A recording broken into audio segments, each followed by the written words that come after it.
ಅಧ್ಯಕ್ಷ ಭಣಿತಿ. ಆಚಾರ್ಯರು ತಮ್ಮ ಮಾತುಗಳ ಮೂಲಕ ಇಡೀ ಸಮಾಜವನ್ನು ಕಟ್ಟಿಹಾಕಿದವರು. ಸಮಾಜದಲ್ಲಿ ಭಕ್ತಿಯನ್ನು ಉದ್ರೇಕಗೊಳಿಸಿದಂತಹವರು ಶ್ರೀಯುತ ವ್ಯಾಸನಕೆರೆ ಪ್ರಭಂಜನಾಚಾರ್ಯರು. ಮಧ್ವ ಸಿದ್ಧಾಂತದ ಪ್ರಮೇಯದ ವಿಷಯದಲ್ಲಿ ಅಪ್ರಮೇಯರು ಶ್ರೀ ವ್ಯಾಸನಕೆರೆ ಪ್ರಭಂಜನಾಚಾರ್ಯರು. ಅವರನ್ನು ಅಧ್ಯಕ್ಷ ಭಣಿತಿಗಾಗಿ ಅವರಿಗೆ ಈ ವೇದಿಕೆಯನ್ನು ಬಿಟ್ಟುಕೊಡ್ತಾ ಇದ್ದೇನೆ.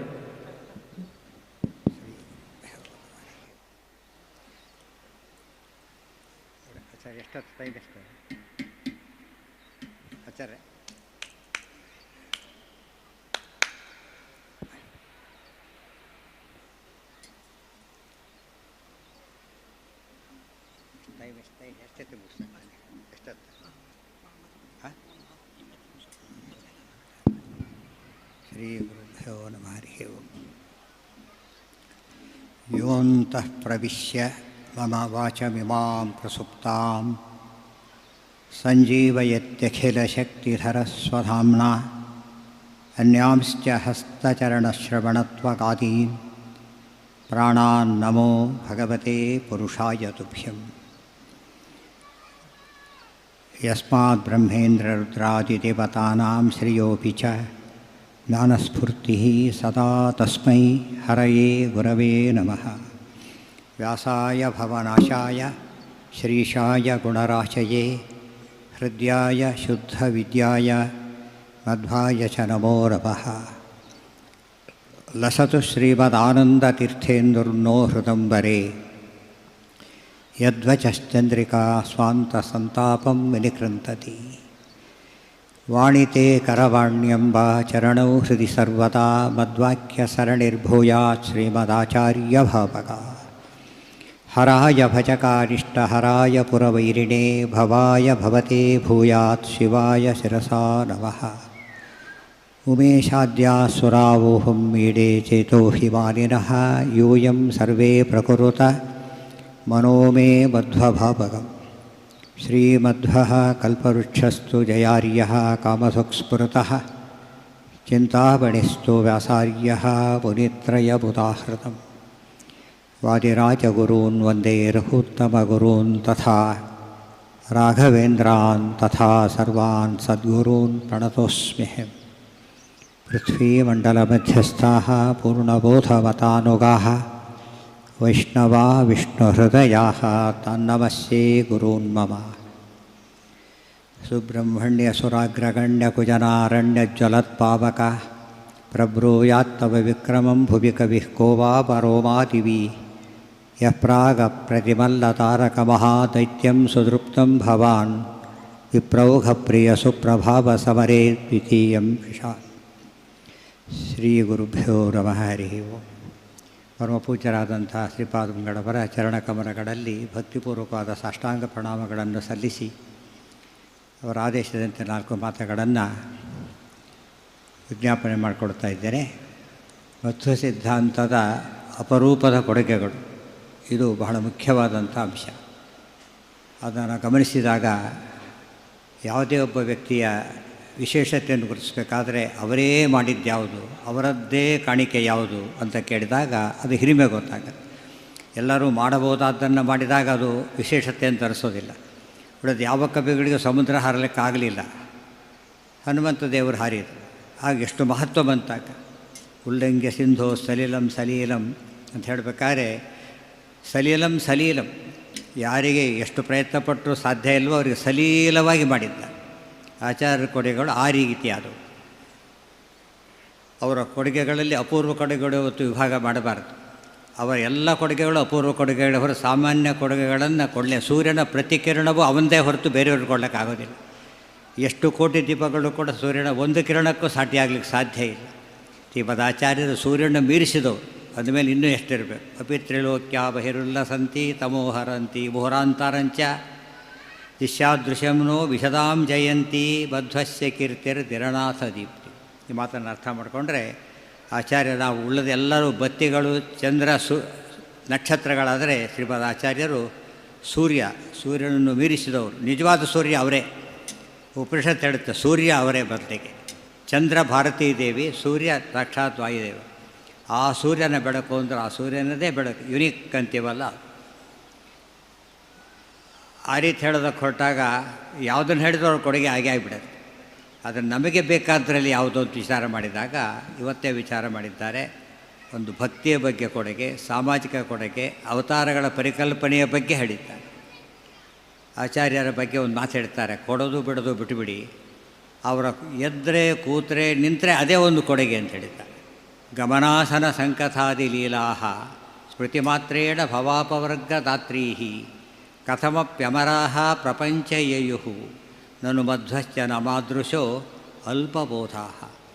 ಅವರು ಭಾಷ್ಯ ಬರೆದರೆ ಭಾಷ್ಯ ಅವರಿದ್ದಂತೆ ಇತ್ತು. ಇದು ಬಹಳ ಆಶ್ಚರ್ಯ. ಅವರಿದ್ದಂತೆ ಅವ್ರ ಭಾಷ್ಯ ಇತ್ತು. ಅವರ ಮಾತುಗಳು ಅವ್ರ ಮಾತುಗಳಿದ್ದ ಮಾತುಗಳೇ ಆಗಿದ್ದು. ಯಾಕೆ? ಭಾರತೀ ಪತಿಯವರು, ಭಾರತೀ ಪತಿಯ ಮಾತುಗಳಿಗೆ ಭಾರತೀಯ ಒಲಿಮೆ ಪಡೆದವರ ಮಾತುಗಳನ್ನ ಕಂಪೇರ್ ಮಾಡೋಕ್ಕೆ ಸಾಧ್ಯನೇ ಇಲ್ಲ. ಭಾರತೀ ಪತಿಯ ಮಾತುಗಳು ಅವರು ಪ್ರವಚನ ಮಾಡಿದರೂ ಹಾಗೇ ಇತ್ತು. ಅವರು ಪರತತ್ವ ನಿರಾಕರಣೆ ಮಾಡಿದಾಗಲೂ ರೀತಿ ಹಾಗಿತ್ತು. ಅಷ್ಟೇ ಅಲ್ಲ, ಅವರು ಉಪನ್ಯಾಸ ಭಾರತಿ ಹಾಗೇ ಇತ್ತು. ಹನುಮಂತನ ರೀತಿಯೂ ಹಾಗೇ ಇತ್ತು. ಅಂದರೆ 3 ಅವತಾರಗಳಲ್ಲೂ ಒಂದೇ ರೀತಿ ಇದ್ದರು. ಮತ್ತು ಬೆಳಗ್ಗೊಮ್ಮೆ ಮಧ್ಯಾಹ್ನ ಸಾಯಂಕಾಲ ಎಲ್ಲ ಮೂಡಲ್ಲಿ ಎಲ್ಲ ಒಂದೇ ರೀತಿ ಇರಲ್ಲ ಜನ. ಊಟಕ್ಕಿಂತ ಮುಂಚೆ ಹಸಿವಿನ ಮೂಡು ಬೇರೆ, ಊಟ ಆದಮೇಲೆ ನಿದ್ರೆ ಮೂಡು ಬೇರೆ, ಆ ಥರ ಚೇಂಜ್ ಆಗಿಬಿಡ್ತಾರೆ. ಸರಿಯಾದ ಮೂಡು ಬರೋದು ಭಾರಿ ಅಪರೂಪ. ಅವ್ರದ್ದು ಆ ಮೂಡು ಹೋಗೇ ಇಲ್ಲ. ಅವರಿಗೆ ಆಶ್ಚರ್ಯ ಅದು. ಏನೆಲ್ಲ ಅದ್ಭುತಗಳ ಸರಮಾಲೆ ಮಾಡಿದರು ಅದನ್ನೆಲ್ಲ ಸಲೀಲವಾಗಿ ಮಾಡಿದರು. ಬಹಳ ಆಶ್ಚರ್ಯ ಅದು. ಲೇಷತಃ, ಶಕ್ತಿತಃ ಬೇಡ, ಲೇಷತಃ ಕೇಂದ್ರ. ಇದು ಎಲ್ಲ ಕಾರ್ಯಕ್ಕೂ ಅನ್ವಯ, ಬರೀ ಗೀತಾ ಭಾಷ್ಯಕ್ಕಲ್ಲ. ಎಲ್ಲ ಕೃತಿಗಳು ಲೇಷತಃನೇ, ಎಲ್ಲ ಕಾರ್ಯಗಳು ಲೇಷತಃನೇ. ಪದ್ಧತಿಯಲ್ಲಿ ಮತ್ತೆ ಮತ್ತೆ ಹೇಳ್ತಾನೆ ಹೋಗ್ತಾರೆ ಮಾತನ್ನು. ಪ್ರತಿ ಸತ್ಯೂ ಕೂಡ ಸ್ವಲ್ಪ ಸ್ವಲ್ಪ ಲೀಲಾಯ ಲೀಲಾಯ. ಸಂಜೀವನ ಪರ್ವತ ಅಂದಿದ್ದು ಲೇಷತಃ, ಮತ್ತು ಸಾಗರ ಹಾರಿದ್ದು ಲೇಷತಃ, ಸಲೀಲಂ ಹೇಳಿದೆ. ಅಂದರೆ ಎಷ್ಟು ದೊಡ್ಡವರು ಶ್ರೀಮದ್ ಆಚಾರ್ಯರು. ಇವತ್ತು ಆಚಾರ್ಯರ ಬಗ್ಗೆ ತಿಳಿಯೋದು ಬೇರೆ, ಅಧ್ಯಯನ ಮಾಡೋದು ಬೇರೆ. ಅಧ್ಯಯನ ಮಾಡಿದಾಗ ಅವ್ರ ಮಹಿಮೆ ಗೊತ್ತಾಗುತ್ತೆ.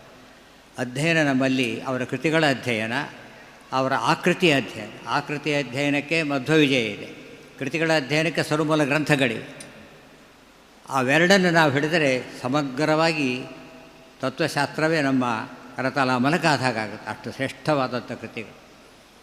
ಈಗಷ್ಟೇ ಹೇಳಿದರು ಸಾಮಾಜಿಕ ಕೊಡುಗೆ. ಇವತ್ತು ಸಮಾಜವನ್ನು ಮುಟ್ಟಲಾರದ ಒಬ್ಬ ಯಾವ ಮತಾಚಾರನೂ ಮತಾಚಾರ ಸಾಧ್ಯ ಇಲ್ಲ. ಇವತ್ತು ಪಾಠ ಎಷ್ಟೇ ವಿದ್ವಾಂಸನಾಗಬಹುದು, ಅವನು ಗುರು ಅಂತಾಗಬೇಕಾದ್ರೆ ಶಿಷ್ಯರಿಗೆ ತಿಳಿಸಿಕೊಟ್ಟಾಗ ಮಾತ್ರ ಗುರುವಾಗ್ತಾನೆ. ತಿಳುವಳಿಕೆ ಬೇರೆ, ತಿಳಿಸಿಕೊಡೋ ತಿಳುವಳಿಕೆ ಬೇರೆ. ಶ್ರೀಮದ್ ಆಚಾರ್ಯ ಶ್ರೀಮದ್ ಆಚಾರ್ಯ, ಪ್ರತಿಯೊಂದರಲ್ಲೂ ಶ್ರೀಮದ್ ಆಚಾರ್ಯರು ಆಚಾರ್ಯರೇ ಆಗಿದ್ದಾರೆ. ಆ ಹಿನ್ನೆಲೆಯಲ್ಲಿ ಅವರ ಪ್ರತಿಯೊಂದು ನಡೆನುಡಿಗಳಲ್ಲೂ ಕೂಡ ಪರಿಪೂರ್ಣತೆ ಎದ್ದು ಕಾಣ್ತಾ ಇತ್ತು. ಪೂರ್ಣ ಪ್ರಜ್ಞರು, ಪೂರ್ಣ ಆನಂದರು, ಪೂರ್ಣ ಬಲರು, ಪೂರ್ಣ ಶಕ್ತರು. ಏನು ತೊಗೊಂಡ್ರು ಪೂರ್ಣ ಪೂರ್ಣ. ಪರಮಾತ್ಮ ಪರಿಪೂರ್ಣ, ಇವರು ಪೂರ್ಣರು. ಇದು ಆಚಾರ್ಯರ ಮಹಿಮೆ. ಸಮಾಜದ ಬಗ್ಗೆ ಭಗವದ್ಗೀತೆಯ ಪುರಾಣ ಎಲ್ಲೆಲ್ಲಿ ಏನೇ ಹೇಳಿದ್ದವರು ಅಷ್ಟನ್ನು ಕೂಡ ಶ್ರೀಮದ್ ಆಚಾರ್ಯರು ತಮ್ಮ ಕೃತಿಗಳಲ್ಲಿ ಸೇರಿಸಿಬಿಡ್ತಾರೆ. ಗೀತಾ ತಾತ್ಪರ್ಯದ ಕೊನೆಯ ಭಾಗದಲ್ಲಿ, ತಾತ್ಪರ್ಯ ನಡೆದ 29ನೇ ಅಧ್ಯಾಯದಲ್ಲಿ, ಮತ್ತು ಭೀಮಸೇನ ಹೇಳ್ತಕ್ಕಂಥ ವನಪರ್ವದಲ್ಲಿ ಹೇಳಿದ ಮಾತುಗಳಲ್ಲಿ ಸಮಾಜವನ್ನು ಹೇಗೆ ನೋಡಬೇಕು ಅಂತ ತೋರಿಸ್ತಾರೆ. ಸಮಾಜವನ್ನು ಬಿಟ್ಟ ಜ್ಞಾನಿಯೋ ಜ್ಞಾನಿಯಲ್ಲ, ಸಮಾಜವನ್ನು ಬಿಟ್ಟ ರಾಜನೋ ರಾಜನಲ್ಲ. ಮತ್ತು ಅಂಗಡಿ ಇಡ್ತಾನೆ, ಯಾರಿಗೂ ಪ್ರವೇಶ ಇಲ್ಲ. ದೊಡ್ಡ ಹಾಸ್ಪಿಟಲ್ ತೆಗಿತಾನೆ, ರೋಗಿಗಳಿಗೆ ಪ್ರವೇಶವಿಲ್ಲ.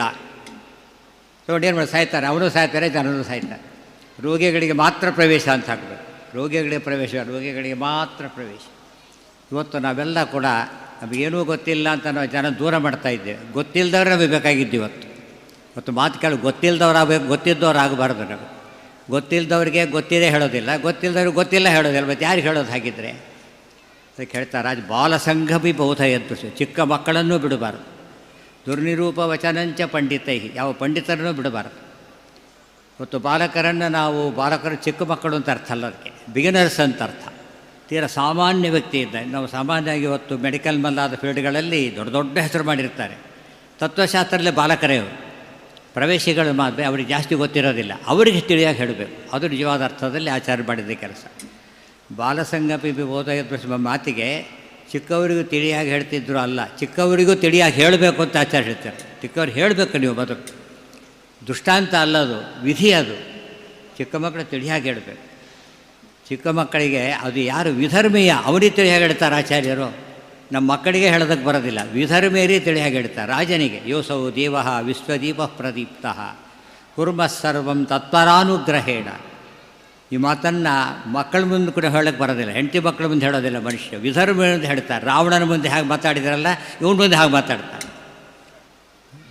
ನರಾಮ ಬಾಣ ಧಾರಣೆ ಕ್ಷಮ್ಯ ಸ್ವರೇಶ್ವರಾಪಿ ಅಂತ ಹೇಳಿದ ಹಾಗೆ ಇಲ್ಲಿ ಮಾತಾಡ್ತಾರೆ.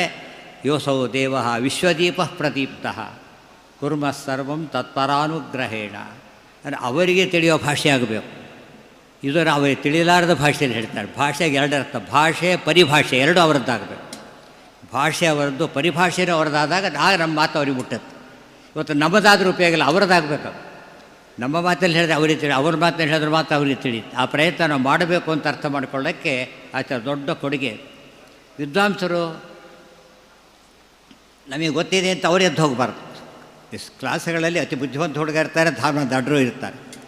ಒಬ್ಬರ ಕಡೆ ಗಮನ ಕೊಟ್ಟರೆ ಪಾಠ ಆಗೋದೇ ಇಲ್ಲ. ಇಬ್ಬರಿಗೂ ಬ್ಯಾಲೆನ್ಸ್ ಮಾಡಬೇಕು. ಬಾಲಕನೂ ಕೊಡಬೇಕು, ವಿದ್ವಾಂಸನೂ ಕೊಡಬೇಕು. ವಿದುಷೋಪಿ ಶೃಣ್ವತೋಲಂ.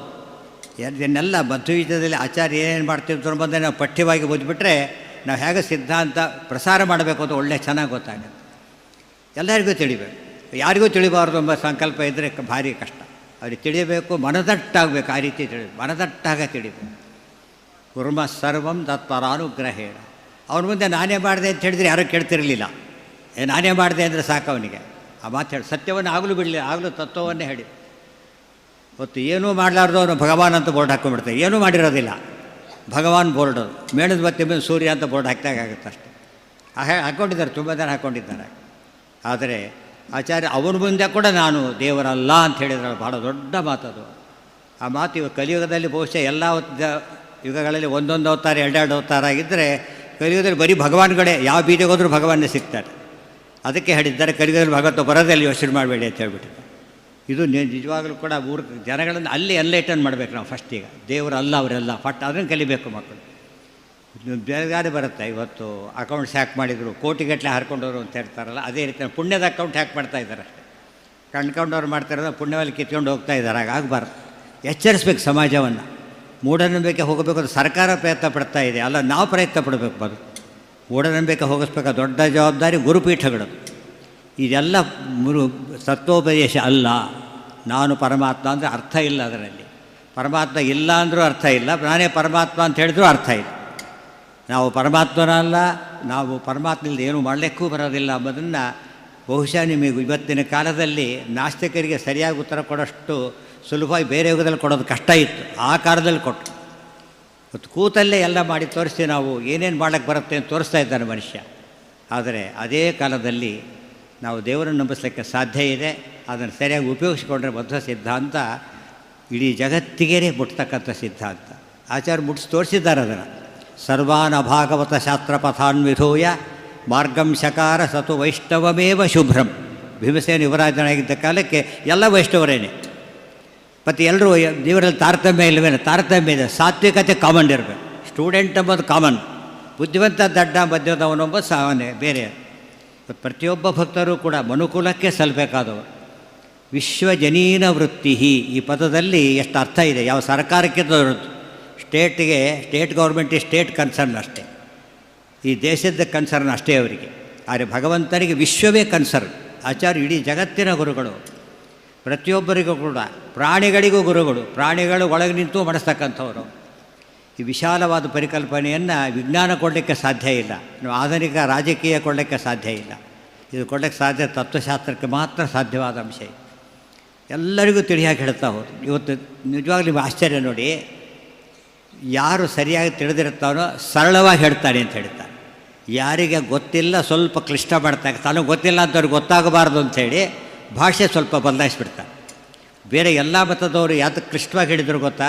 ವಿಷಯ ಇಲ್ಲ, ಆದ್ದರಿಂದಾಗಿಯೇ ಭಾಷೆಗಳ ಮಧ್ಯೆ ತಮ್ಮ ಅಜ್ಞಾನ ಮುಚ್ಕೊಳ್ಳೋಕೆ ಪ್ರಯತ್ನಪಟ್ಟು.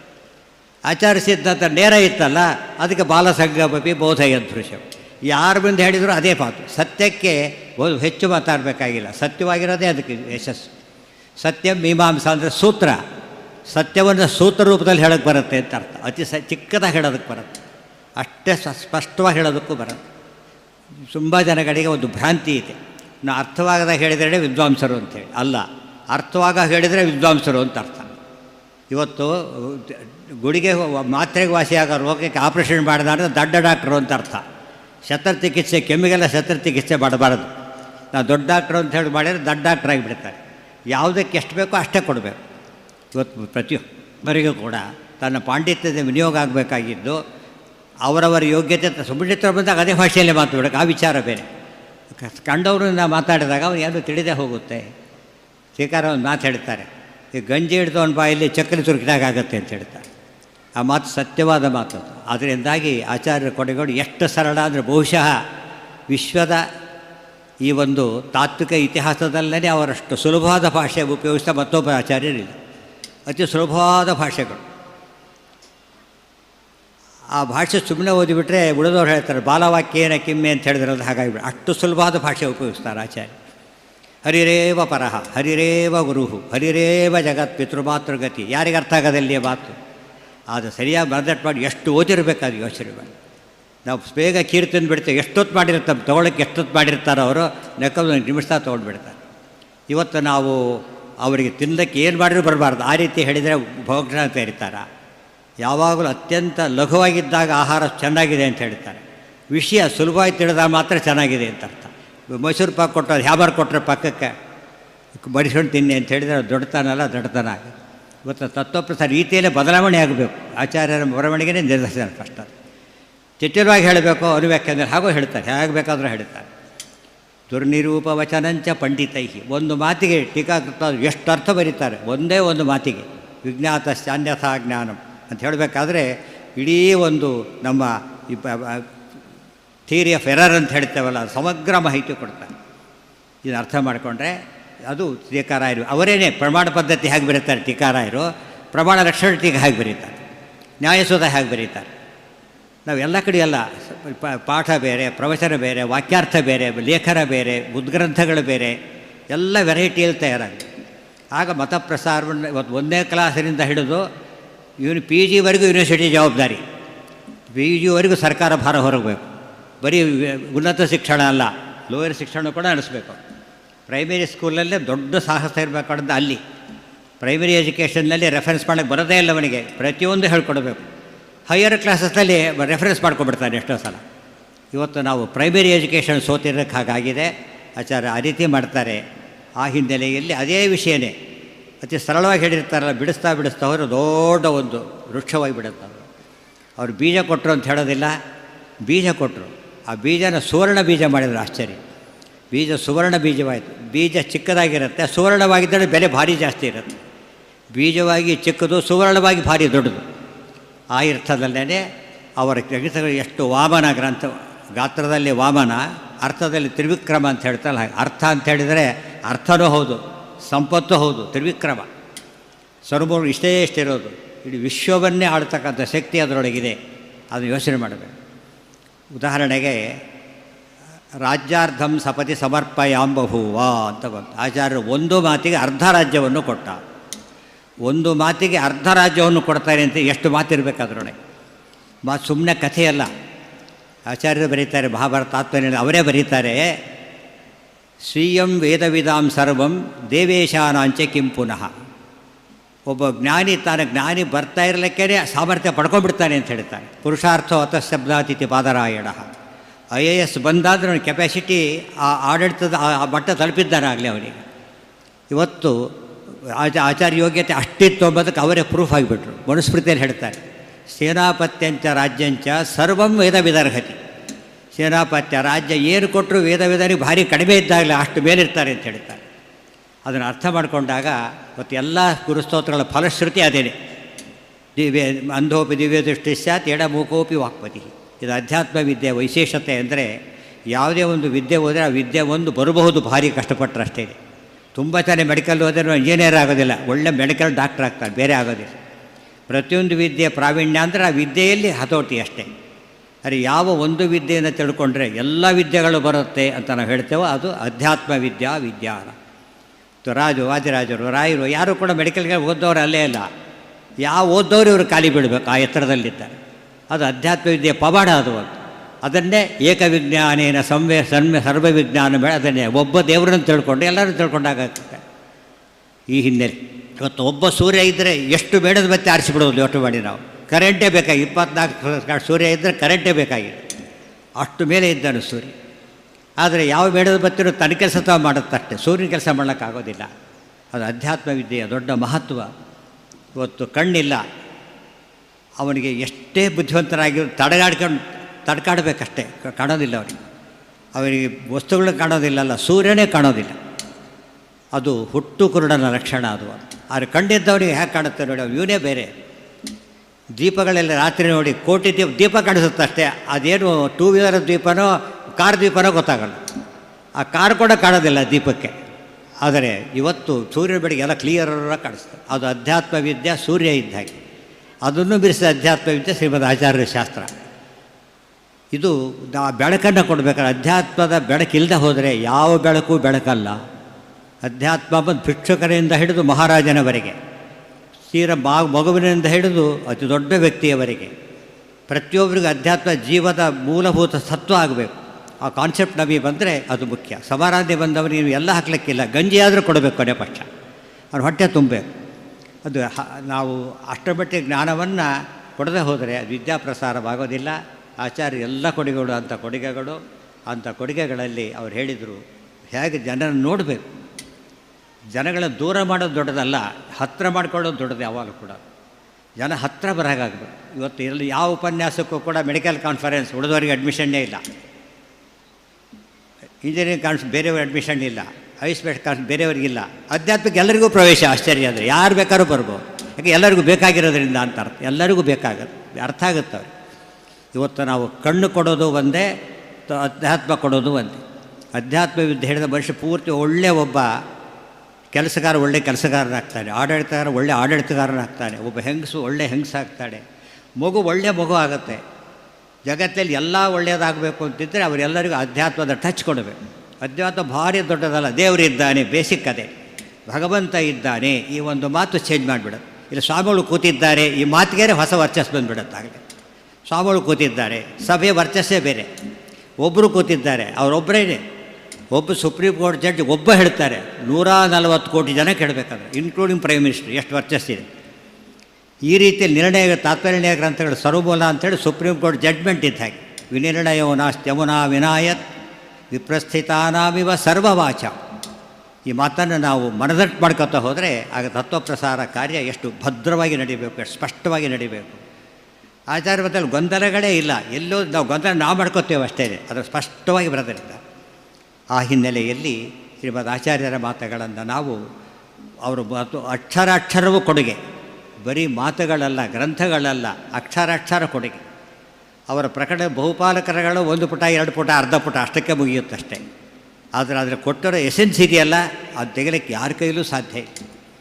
ಆ ಹಿನ್ನೆಲೆಯಲ್ಲಿ ಶ್ರೀಮದ್ ಆಚಾರ್ಯ ಪೂರ್ಣಪ್ರಜ್ಞರು ಅಂತ ಹೇಳೋದಕ್ಕೊಬ್ಬ ದೊಡ್ಡ ವಿಜ್ಞಾನಿ ಹೇಳ್ತಾನೆ, ಯಾವನು ಭಾರಿ ಕಡಿಮೆ ಹೇಳ್ತಾನೆ ಅವನು ಚೆನ್ನಾಗಿ ತಿಳ್ಕೊಂಡಿದ್ದಾನೆ, ಯಾವನು ಸರಳವಾಗಿ ಹೇಳ್ತಾನೆ ಭಾರಿ ಚೆನ್ನಾಗಿ ತಿಳ್ಕೊಂಡಿದ್ದಾನೆ, ಯಾವನು ಹೆಚ್ಚು ಹೇಳ್ತಾನೋ ಅವನಿಗೆ ಸರಿಯಾಗಿ ಅರ್ಥ ಆಗಿರಲಿಕ್ಕಿಲ್ಲ. ಇದು ಆಚಾರ್ಯ ಮಾತಲ್ಲಿ ಎದ್ದು ಕಾಣ್ತಕ್ಕಂಥ. ಅವನು ಯಾಕೆ ಏನೇನು ಬರೀತಾರೆ ಯೋಚನೆ ಮಾಡಿ. ಒಂದೊಂದೇ ಮಾತುಗಳು. ನ ದುಃಖಾನುಭವ ಕ್ವಾಪಿ ಮಿಥ್ಯಾನುಭವ ತಾವು ವ್ರಜೆ. ಆ ಒಂದು ಮಾತಿನಲ್ಲಿ ಇಡೀ ಜೀವಕುಲದ ನೇಚರೇ ಹಳೆ ಹಾಕಿಬಿಡ್ತಾರೆ. ದುಃಖಾನುಭವ ಎಂದೂ ಕೂಡ ಮಿಥ್ಯಾನುಭವ ಆಗಲಿಕ್ಕೆ ಸಾಧ್ಯ ಇಲ್ಲ. ಒಂದು ಮಾತಿದೆಯಲ್ಲ, ಒಂದು ಸ್ಟ್ರೋಕ್ ಹೊಡೆದಾಗ ಒಂದೊಂದು ಸಿಕ್ಸರಲ್ಲ ಎಲ್ಲೆಲ್ಲೋ ಹೋಗಿಬಿಡುತ್ತೆ. ಅಷ್ಟು ಸ್ಪಷ್ಟವಾದ ಮಾತುಗಳು. ಈ ಹಿನ್ನೆಲೆಯಲ್ಲಿ ಆಚಾರ್ಯ ಸಿದ್ಧಾಂತವನ್ನು ನೇರ ಅವರ ವಾಕ್ಯದಲ್ಲಿ ಓದೋದನ್ನು ಅಭ್ಯಾಸ ಮಾಡಬೇಕು. ವಿವರಣೆಗೆ ಅಲ್ಲಿ ಬೇರೆ ಶಾಸ್ತ್ರ ತೊಗೊಳ್ಬೋದು. ಮೂಲಭೂತ ಅವ್ರ ವಾಕ್ಯನೇ ಮರೆತುಬಿಟ್ರೆ ಭಾರಿ ಕಷ್ಟ ಆಗುತ್ತೆ. ಆ ಹಿನ್ನೆಲೆಯಲ್ಲಿ ಶ್ರೀಮದ್ ಆಚಾರ್ಯರು ಸಮಾಜದ ಯಾರನ್ನೂ ದೂರ ಮಾಡಬಾರದು ಅಂತ ಹೇಳೋದಕ್ಕೆ ಅವ್ರು ವಿಧರ್ಮಿ ಜೊತೆಗೆ ಮಾತಾಡಿದರು. ಮತ್ತು ಆ ಕಳ್ಳರಿ ಬುದ್ಧಿ ಕಳಿಸ್ತಾರೆ, ಏನು ಆಶ್ಚರ್ಯ. ಆ ಭಾಗ ನೋಡಬೇಕು. ಮೊಟ್ಟ ಮೊದಲ ಬಾರಿಗೆ ನಮ್ಮ ಇತಿಹಾಸದೊಳಗೆ ಒಬ್ಬ ಕಳ್ಳರ ಮನಸ್ಸನ್ನು ಪರಿವರ್ತನೆ ಮಾಡಿದ ಹಿರಿಮೆ ಮಧ್ವಾಚಾರ್ಯರು. ಕುತೂಹಲಾತ್ ತಮಾನವನ್ ಅಂತ ಹೇಳ್ತಾರೆ. ಕುತೂಹಲ ನಮಸ್ಕಾರ ಮಾಡಿಬಿಟ್ರೆ ಆಚಾರ್ಯ. ಮನ ಪರಿವರ್ತನೆ ಮಾಡಿದ್ರಿ, ಭಾರಿ ದೊಡ್ಡದದು. ಇದು ನಿಜವಾದ ಅಧ್ಯಾತ್ಮದ ಶಕ್ತಿ. ನೋಡ್ತಾರೆ, ಕಾಣ್ತಾರೆ, ಕಾಣೋದಿಲ್ಲ. ಏನಿದು ಆಶ್ಚರ್ಯ. ಗಾಳಿ ಹಾಗೇನೆ ಅದೃಶ್ಯ. ವಾಯುದೇವರು ಬೇಕಾದ್ರೆ ಕಾಣ್ತಾರೆ, ಸಾಕಾರ ಕಾಣೋದಿಲ್ಲ. ನೋಡಿದ ತಕ್ಷಣ ಎಲ್ಲರೂ ಶರಣಾಗತರಾಗಿಬಿಡ್ತಾರೆ. ಇದು ಶರಣ. ಒಂದು ಕ್ಷಣದಲ್ಲಿ ಶರಣಾಗತರನ್ನಾಗಿ ಕಳ್ಳರನ್ನು ಮಾಡ್ಕೊಳ್ಳೋದಿದೆಯಲ್ಲ, ಬರೀ ದೊಡ್ಡ ಸಿದ್ಧಾಂತ. ಮಧ್ವ ಸಿದ್ಧಾಂತದ ಅಧ್ಯಯನದಿಂದ ಕಳ್ಳರ ಮನಸ್ಸನ್ನು ಪರಿವರ್ತನೆ ಮಾಡೋಕ್ಕೆ ಬರುತ್ತೆ ಅನ್ನೋದಕ್ಕೆ ದೊಡ್ಡ ನಿದರ್ಶನ ಇದು. ವಿಧರ್ಮಿಯಾದ ಕಳ್ಳ ಬದಲಾವಣೆ ಹೊಂದಿದ ಪ್ರತಿವಾದಿಗಳು ಅವರಿವರ ಆತಕ್ಕೆ ತಿರುಗಿಕೊಂಡ್ಬಿಟ್ಟಿದ್ದ. ಅವರ ಅಪ್ಪನೇ ಅವರ ಅಪ್ಪನೇ ಅವರ ಶಿಷ್ಯ, ಅವ್ರ ಗುರುಗಳೇ ಅವ್ರ ಶಿಷ್ಯರು. ನೆನ್ಪಿಟ್ಕೊಂಡು ಎಲ್ಲ ಆಚಾರ್ಯರು ಹಿಂದೆ ಕೆಲಸ ಮಾಡಿದವರಿದ್ದರು. ಅದ್ವೈತಕ್ಕೆ ಗೌಡಪಾದಾಚಾರ್ಯರು ಅವರೆಲ್ಲ ಮಾಡಿದರು. ವಿಶಿಷ್ಟಾದ್ವೈತಕ್ಕೆ ಯಮನಾಚಾರ್ಯ ಮೊದಲಾದವರು ಮಾಡಿದ್ದರು. ಮಧ್ವಾಚಾರ್ಯ ಯಾರು ಮಾಡಾಗಿಲ್ಲ, ಯಾರು ಏನೂ ಗೊತ್ತೇ ಇಲ್ಲ. ಎಲ್ಲರನ್ನೂ ಬದಲಾಯಿಸಿದ್ರು ಮಧ್ವಾಚಾರ್ಯ. ಇಡೀ ವಿಶ್ವದ ಇತಿಹಾಸದಲ್ಲಿ ಏಕಾಂಗಿಯಾಗಿ ತತ್ವಪ್ರಸಾರವನ್ನು, ಏಕಾಂಗಿ ಸೂರ್ಯ ಹೇಗೋ ಏಕಾಂಗಿ ಮಧ್ವಾಚಾರ್ಯರು ಹಾಗೆ. ಒಬ್ಬ ಸೂರ್ಯ ಕೊಟ್ಟ ಬೆಳಕನ್ನು ಯಾವುದೂ ಕೊಡಲಿಕ್ಕೆ ಸಾಧ್ಯ ಇಲ್ಲ. ಒಬ್ಬ ಮಧ್ವಾಚಾರ್ಯ ಕೊಟ್ಟ ಬೆಳಕನ್ನು ಇನ್ಯಾರೂ ಕೊಡಲಿಕ್ಕೆ ಸಾಧ್ಯ ಇಲ್ಲ. ಅದು ಅದ್ಭುತವಾದ ಕಾರ್ಯ ಮಾಡಿದ ಗುರುಗಳು. ಏನು ಗೊತ್ತಿಲ್ಲ. ಚಿಕ್ಕ ಮಗು ಲಿಖುಚ, ಅಪ್ಪ ಲಿಖುಚ ಶಬ್ದ ಯಾಕೆ ಹೇಳಲಿಲ್ಲ ನೀವೀಗ? ತಂದೆಗೆ ಆಶ್ಚರ್ಯ. ಅವತ್ತು ಗೊತ್ತಾಗಲಿಲ್ಲ ಯಾರಿಗೂ ಕೂಡ. ಆ ಲಿಖುಚ ವಂಶದವರೇ ಮಧ್ವಯುಜ ಬರೀತಾರೆ, ಲಿಖುಚ ವಂಶದವರೇ ವಾಯುಸ್ತುತಿ ಬರೀತಾರೆ. ಅಯ್ಯೋ ಅವತ್ತೇ ಹೇಳಿದ್ರಲ್ಲ ಇವರು ಅಂತ ಹೇಳಿಬಿಟ್ಟು. ಅದೇ ಹರಿಸರ್ವೋತ್ತಮತ್ವ ಜ್ಞಾನ ಅಲ್ಲ, ವಿಜಯೋತ್ತಮತ್ವ ಜ್ಞಾನ ಅಲ್ಲ. ಇದು ಯಾಕೆ ಹೇಳಲಿಲ್ಲ ನೀವೀಗ ಅಂದರೆ ಇಂಥ ವಂಶ ಇದು ಒಂದು ಈಗ ಯಾಕೆ ಹೇಳಲಿಲ್ಲ? ಗೊತ್ತಾಗಿದ್ದು, ಮೊದಲು ಗೊತ್ತಾಗಲೇ ಇಲ್ಲ. ಅಂದರೆ ಆಚಾರ್ಯ ಎಷ್ಟು ಸೂಕ್ಷ್ಮ ಅಂತ ಹೇಳಿದರೆ ಅವರ ಗ್ರಂಥಗಳು ನಮಗೆ ಆಮೇಲೆ ಗೊತ್ತಾಗೋದು, ಅರ್ಥ ಆದಮೇಲೆ. ಅಷ್ಟು ಸದಾಕಾಲ ಅದರಲ್ಲೇ ಗುಂಗಿನಲ್ಲಿ ನಾವಿರಬೇಕು. ಆ ಗುಂಗಿನಲ್ಲಿದ್ದಾಗ ವಿಶೇಷವಾದ ಹಿರಿಮೆ ತೋರಿಸ್ಕೊಡ್ತಾರೆ. ವಿಷ್ಣು ಸಹಸ್ರನಾಮಕ್ಕೆ 100 ಅರ್ಥಗಳಿವೆ. ಎರಡು ಶಾಕಾಯಿತು ಸಭೆಗೆ. ಸುಳ್ಳು ಹೇಳ್ತಾರೆ ನೋಡಬೇಡ ಅಂತ ಪ್ರಮಾಣ ಮೊದಲು ಕೊಟ್ಟರು ಅವರು. ಹೇಳಬೇಕಾದ್ರೆ ತಯೋರ್ಥ ಸರ್ವವೇದೇಶು ದಶಾರ್ಥ ಸರ್ವಭಾರತೆ ವಿಷ್ಣು ಸಹಸ್ರನಾಮಾಪಿ ನಿರಂತರ ಶತಾರ್ಥಗಳು. ಈ ಮಾತಾಡಿದ್ರೆ ಸಾಕು, ಪ್ರಮಾಣ ಕೊಟ್ಟಮೇಲೆ ಮುಗಿದೋಗ್ತಿತ್ತು. ಅವ್ರು ಕೇಳಿದರು, ಆಯ್ತು, ಅದಕ್ಕೂ ಉತ್ತರ ಕೊಟ್ಟರು. ವಿಶ್ವಪದಾರ್ಥ ಸಪದಿ ವಿಶ್ವಪದಾರ್ಥ. ಆಚಾರ್ಯರು ನಿರುಕ್ತಿಗೆ ಕೊಟ್ಟ ಕಾಣಿಕೆ ಯಾಸ್ಕಾಚಾರ್ಯರು ಕೊಡಲಿಲ್ಲ, ಅಷ್ಟು ಕಾಣಿಕೆ ಕೊಟ್ಟಿದ್ದಾರೆ ಆಚಾರ್ಯ. ನಿರುಕ್ತಿ ಅವರು ಋಗ್ಭಾಷ್ಯ ಓದಿಬಿಟ್ರೆ ನಿರ್ವಚನ ಹೇಗೆ ಮಾಡಬೇಕು ತೋರಿಸ್ತಾರೆ. ಯಾಸ್ಕಾಚಾರ್ಯರು ಕೊಟ್ಟಿದ್ದೆಲ್ಲ ಒಂದು ಸೀಮಿತವಾಗಿ ಕೊಟ್ಟರು ಅಷ್ಟೇ. ಆಚಾರ್ಯರು ಕೊಟ್ಟಿದ್ದು ಪ್ರತಿ ಪದ ಯಾವುದು ಕೊಟ್ಟರು ಕೂಡ ನಿರ್ವಚನ ಮಾಡಿ ಹಾಕಿಬಿಡ್ಬೋದು. ಆ ರೀತಿ ಮಾಡಿದ್ದಾರೆ ಆಚಾರ್ಯ. ಅದನ್ನೆಲ್ಲ ಮುಂದೆ ಜ್ಞಾನಿಗಳು ಉಪಯೋಗಿಸ್ಕೊಂಡಿದ್ದಾರೆ. ಅದನ್ನು ಯೋಚನೆ ಮಾಡಬೇಕು, ಸ್ವಲ್ಪ ಯೋಚನೆ ಮಾಡಿ.